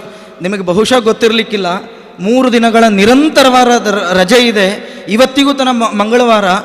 ಈ ಸಂದರ್ಭದಲ್ಲಿ ಮಠಕ್ಕೆ ಬರಬಹುದಾದ ಆದಾಯ ಅರ್ಧ ಕೋಟಿಗೂ ಮಿಕ್ಕಿದಷ್ಟು ಆದಾಯವನ್ನು ಪರಿಗಣಿಸದೆ ಈ ಜ್ಞಾನ ಕಾರ್ಯ ಈ ಕ್ಷೇತ್ರದಲ್ಲಿ ಆಗಬೇಕು ಅಂತ ಸಂಕಲ್ಪ ವಹಿಸಿದವರು ಪರಮ ಪೂಜ್ಯ ಶ್ರೀ ಸುಬ್ರಹ್ಮಣ್ಯ ಮಠಾಧೀಶರು. ಅವರನ್ನು ಕೂಡ ಈ ಶ್ರೀ ವಿಶ್ವಪ್ರಸನ್ನ ತೀರ್ಥ ಶ್ರೀಪಾದರು ಹಾಗೂ ಶ್ರೀ ಸುಬ್ರಹ್ಮಣ್ಯ ಮಠಾಧೀಶರನ್ನು ಈ ಸಭೆಯಲ್ಲಿ ತಮ್ಮ ಉಪಸ್ಥಿತಿಯಿಂದ ಪವಿತ್ರಗೊಳಿಸಿದ್ದಾರೆ. ಅವರನ್ನು ಕೃತಜ್ಞತಾಪೂರ್ವಕವಾಗಿ ನಾನು ಕೃತಜ್ಞತೆಗಳನ್ನು ಅವರಿಗೆ ಸಲ್ಲಿಸ್ತಾ ಇದ್ದೇನೆ. ಶ್ರೀಪಾದರ ಸಂಕಲ್ಪಕ್ಕೆ ಒತ್ತಾಸೆಯಾಗಿ ನಿಂತವರು ಶ್ರೀಮಠದ ದಿವಾನರಾಗಿರುವಂತಹ ಸುದರ್ಶನ ಜೋಯಿಸರು. ಅವರ ಬಳಿ ನಾನು ಅವ್ರ ಬಗ್ಗೆ ಹೇಳಬೇಕು ಅಂತ ಹೇಳಿದಂದ್ರೆ ಒಂದೇ ಮಾತು, ರಾಮಾವತಾರದೊಳಗೆ ಒಂದು ಮಾತು ಬರುತ್ತೆ, ಕಪಿಗಳು ರಾಮರಾಜ್ಯಕ್ಕೆ ಹೋದಾಗ ಹೇಗಿತ್ತು ಅಂತ ಹೇಳಿದಂದರೆ ಸಂಕಲ್ಪ ಮಾತ್ರೋದಿತ ಸಿದ್ಧಯಸ್ತೆ ಅಂತ ಕಾಳಿದಾಸ ವರ್ಣನೆ ಮಾಡ್ತಾನೆ. ಇಂಥದ್ದಾಗಬೇಕು ಅಂತ ಅವ್ರ ಮನಸ್ಸಿನೊಳಗೆ ಬಂತು ಅಂದ್ರೆ ಸಾಕು, ಆ ವಸ್ತು ಅವರ ಎದುರಿಗೆ ಸಿದ್ಧವಾಗಿ ನಿಂತಿರ್ತಿತ್ತು ಅಂತ. ಹಾಗೆ ಆಚಾರ್ಯ ನಿಮ್ಗೆ ಏನು ಬೇಕು ಹೇಳಿ, ನಾನು ಅದನ್ನು ತಯಾರು ಮಾಡ್ತೇನೆ ಅಂತ ಕಿರಣಾಚಾರ್ಯ ಹತ್ರ ಆನಂತೀರ್ಥರಾಚಾರ್ಯ ಹತ್ರ ಹೇಳಿದರೆ ಅವ್ರು ಇಂಥದ್ದಾಗಬೇಕಣ್ಣ ಅಂತ ಬಾಬಣ್ಣ ಅಂತ ಪ್ರೀತಿಯಿಂದಾಗಿ ಕರೆಯುವಂಥದ್ದು. ಇಂಥದ್ದಾಗಬೇಕಣ್ಣ ಅಂತ ಹೇಳಿದರೆ ನಮಗೆ ನೆಕ್ಸ್ಟ್ ಸಿಗೋದು ಏನು ಆಗಿರಬೇಕಾಗಿತ್ತೋ ಅದರ ಔಟ್ಪುಟ್ಟೇ ನಮಗೆ ಸಿಗತ್ತೆ. ಅದು ಏನಾಗಿರಬೇಕು ಅದನ್ನು ಔಟ್ಪುಟ್ಟೇ ಸಿಗತ್ತೆ. ಅಂತಹ ದಿವ್ಯವಾದ ಶಕ್ತಿ, ಕರ್ತೃತ್ವ ಶಕ್ತಿ ಸಕಲ ಕಲಾವಲ್ಲಭರು ಅಂತಲೇ ಪ್ರಸಿದ್ಧರು ಸುದರ್ಶನ ಜೋಯಿಸರು, ಶ್ರೀಮಠದ ದಿವಾನರು. ಅವರನ್ನು ಕೂಡ ಹೃತ್ಪೂರ್ವಕವಾದ ಕೃತಜ್ಞತೆಗಳನ್ನು ಸಲ್ಲಿಸ್ತಾ, ಅದೇ ರೀತಿಯಾಗಿ ಈ ಕಾರ್ಯಕ್ರಮದ ಆಯೋಜನೆಯಲ್ಲಿ ತಮ್ಮನ್ನು ಸಕ್ರಿಯವಾಗಿ ಹಗಲಿರುಳು ತೊಡಗಿಸಿಕೊಂಡಂತಹ ಶ್ರೀಯುತ ಕಿರಣಾಚಾರ್ಯರು, ಆನಂದ ತೀರ್ಥಾಚಾರ್ಯರು ಇವರೆಲ್ಲ ಇದ್ದಾರೆ. ಅವರನ್ನು ಕೃತಜ್ಞತೆಯಿಂದ ಸ್ಮರಿಸಿ, ಅದರ ಜೊತೆಗೆ ಇವತ್ತು ಬಂದಿರುವಂತಹ ಅರುಣಾಚಾರ್ಯ ಕಾಕಂಡಿಕೆಯವರು, ಹಾಗೆ ಗುರುಮೂರ್ತಿ ಆಚಾರ್ಯರು ಮತ್ತು ಲಕ್ಷ್ಮೀಶಾಚಾರ್ಯರು ಸುಂದರವಾದ ನಿರೂಪಣೆಯೊಂದಿಗೆ ಆಚಾರ್ಯರ ಸಿದ್ಧಾಂತವನ್ನು ಸಾರಿದ್ದಾರೆ. ಈ ಕ್ಷೇತ್ರದೊಳಗೆ ಈ ಮಧ್ವನವಮಿಯ ಪರ್ವಕಾಲದಲ್ಲಿ ಅವರಿಗೂ ಕೂಡ ಧನ್ಯವಾದಗಳನ್ನು ಸಮರ್ಪಣೆ ಮಾಡಿ, ಕುಳಿತಂತಹ ಶ್ರೋತೃವರ್ಗಕ್ಕೂ ವಿದ್ಯಾರ್ಥಿಗಳಿಗೂ ಎಲ್ಲರಿಗೂ ಕೂಡ ಧನ್ಯವಾದಗಳನ್ನು